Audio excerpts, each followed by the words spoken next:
બાંગ્લાદેશમાં એક આંદોલનની આગ એવી લાગી કે 3 ટર્મ સુધી સત્તા ભોગવનાર શેખ હસીનાને વડાપ્રધાન પદ પરથી રાજીનામું આપી માત્ર 45 મિનિટમાં દેશ છોડીને ભાગવું પડ્યું. તે બાદ પણ આંદોલનના નામે બાંગ્લાદેશમાં ફાટી નીકળેલી હિંસા શાંત ન થઈ. બાંગ્લાદેશમાં હવે મોહમ્મદ યુનુસની આગેવાનીમાં નવી વચગાળાની સરકાર બની ગઈ છે. તે વચ્ચે જ શેખ હસીનાએ મોટું નિવેદન આપી દીધું છે. પોતાની સરકારને પાડવા માટે બહારની શક્તિને તેમણે જવાબદાર ગણાવી છે અને તેમણે આરોપ લગાવ્યા છે જગત જમાદાર અમેરિકા પર. આ આરોપોના મૂળમાં એક ટાપુ છે, જેના કારણે શેખ હસીનાને બાંગ્લાદેશમાં સત્તા ગુમાવવી પડી છે. ત્યારે કેવી રીતે એક ટાપુની બબાલના કારણે શેખ હસીનાના હાથમાંથી સત્તાની કમાન છૂટી ગઈ, જોઈશું આ રિપોર્ટમાં. શેખ હસીનાના આરોપથી ખળભળાટ, અમેરિકાની ચાલ અને પડી હસીનાની સરકાર. બાંગ્લાદેશમાં તખ્તા પલટ માટે ટાપુ જવાબદાર. વડાપ્રધાન પદેથી રાજીનામું આપ્યા બાદ અને બાંગ્લાદેશ છોડ્યા બાદ મોડે શેખ હસીનાની પ્રતિક્રિયા સામે આવી છે. શેખ હસીનાએ પોતાની સરકાર પડી તેના માટે અમેરિકાને જવાબદાર ગણાવ્યો.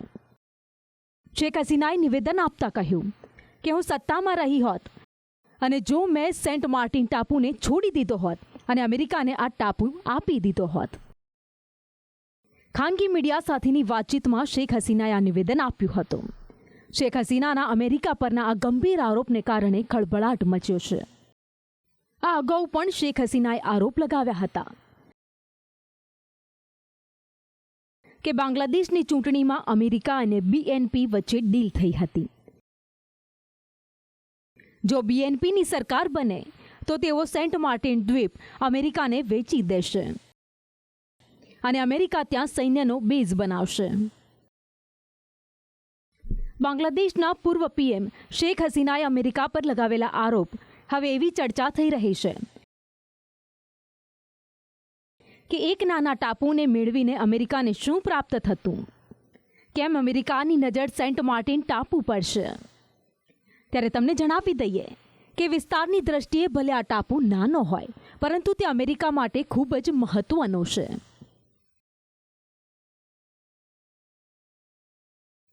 સેન્ટ માર્ટિન ટાપુ બંગાળની ખાડીમાં આવેલો છે. બંગાળની ખાડીમાં ઉત્તર પૂર્વીય ભાગમાં આ ટાપુ માત્ર 3 કિલોમીટર વર્ગ ક્ષેત્રમાં ફેલાયેલો છે.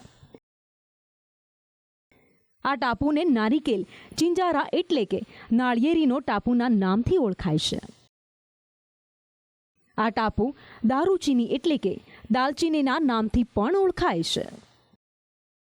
આ ટાપુ પર 4000ની વસ્તી છે. વર્ષ 1900માં બ્રિટિશ સર્વેક્ષણ ભૂમિ દળે આ ટાપુને ભારતનો હિસ્સો ગણાવ્યો હતો. ખ્રિસ્તી પારધીના નામ પરથી આ ટાપુનું નામ પાડવામાં આવ્યું છે.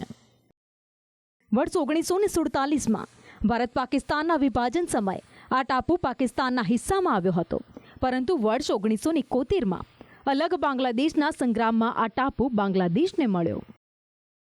વર્ષ 1971માં આ ટાપુ બાંગ્લાદેશમાં સામેલ થયા બાદ કાયમ અમેરિકા અને ચીનની નજર રહી છે. બંગાળની ખાડીમાં આવેલા આ ટાપુને મ્યાનમારની આંતરરાષ્ટ્રીય સીમા અડે છે, જેના કારણે અમેરિકા અને ચીનની નજર કાયમ આ ટાપુ પર રહી છે. આ ટાપુ મળવાથી બંગાળની ખાડી પર જે તે દેશનું વર્ચસ્વ વધી જાય, ત્યાં સૈન્ય તાકાત તૈનાત કરી શકાય. આ કારણોથી બંને દેશો આ ટાપુને પોતાનામાં સામેલ કરવા માંગે છે. જો આ ટાપુ અમેરિકાને મળી જાય તો તેમનો સૈન્ય બેઝ ચીનની મુશ્કેલી વધારી શકે છે. અમેરિકા સેન્ટ માર્ટિન ટાપુને લઈને હિન્દ મહાસાગર પોતાનું વર્ચસ્વ સ્થાપવા માંગે છે. જો સેન્ટ માર્ટિન આઇલેન્ડ પર અમેરિકાની સેનાનો અડ્ડો બની ગયો હોત તો ભારત, ચીન, બાંગ્લાદેશ, મ્યાનમારની ગતિવિધિઓ પર નજર રાખી શકે છે. સેન્ટ માર્ટિન ટાપુ અમેરિકાને મળે કે પછી ચીનના હાથમાં આવે, આ બંને પરિસ્થિતિ ભારત માટે મુશ્કેલી ઊભી કરી શકે છે. સ્પેશિયલ રિપોર્ટ, સંદેશ ન્યૂઝ.